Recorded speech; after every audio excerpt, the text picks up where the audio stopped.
In other news, US President Donald Trump has called the death of 33-year-old Renee Good, who was fatally shot by an ICE agent in Minneapolis, a tragedy. Now, this comes after Trump claimed that Renee Good's father was a tremendous Trump fan. Speaking to reporters at the White House, Trump said that ICE will make mistakes sometimes and that he felt horrible when he learned about the woman's death. Trump's comments are in sharp contrast to his initial statements, where he had called Renee Good a professional agitator. They're going to make mistakes sometimes. ICE is going to be too rough with somebody, or, they're dealing with rough people. They're going to make a mistake sometimes. It can happen. We feel terribly.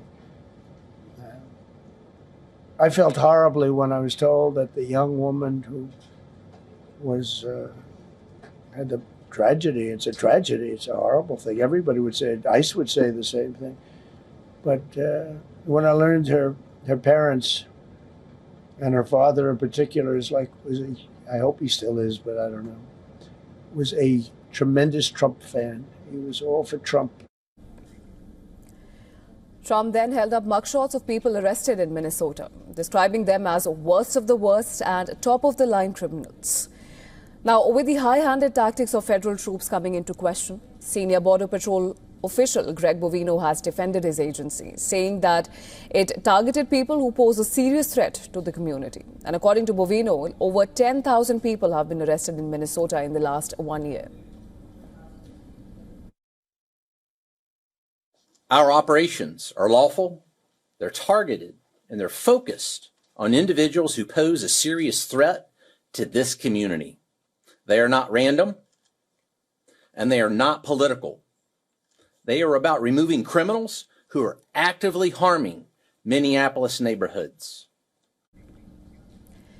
Now, as anger mounts against ICE, protesters rallied and marched through Midtown Manhattan to mark 1 year since Trump's return to office, calling for the abolition of U.S. immigration and custom enforcement and an end to U.S. military action abroad. Protesters chanted slogans of "We want ICE off our streets" and held up signs reading "Stop ICE terror and abolish ICE."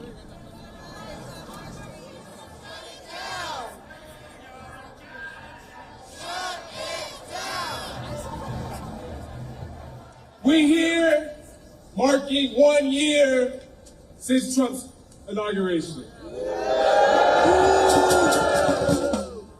Today is January 20th, 2026, and it is only 20 days into the new year, and I can say that this administration is doing exactly what it is built to do. This administration is perpetuating violence. This administration is arming ICE to the teeth to invade Minneapolis, to murder our friends and our comrades like Renee Good.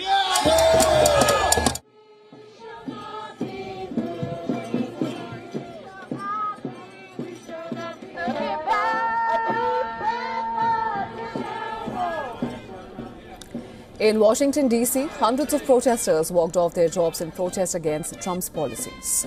Protesters marched through the streets carrying banners, voicing dissatisfaction over Trump's domestic, immigration and foreign policies. This outrageously horrible administration brings me out. I'm a citizen and this is my responsibility. I'm 83 years old. It's not my first demonstration, but the situation now is worse than I ever imagined could be. You have a crook, a felon in the White House, and the damage he's done in this first year is just horrendous. Protesters also gathered outside Trump Tower in New York with banners reading "Impeach Trump," with several calling for Trump's removal from office and criticizing his administration's policies.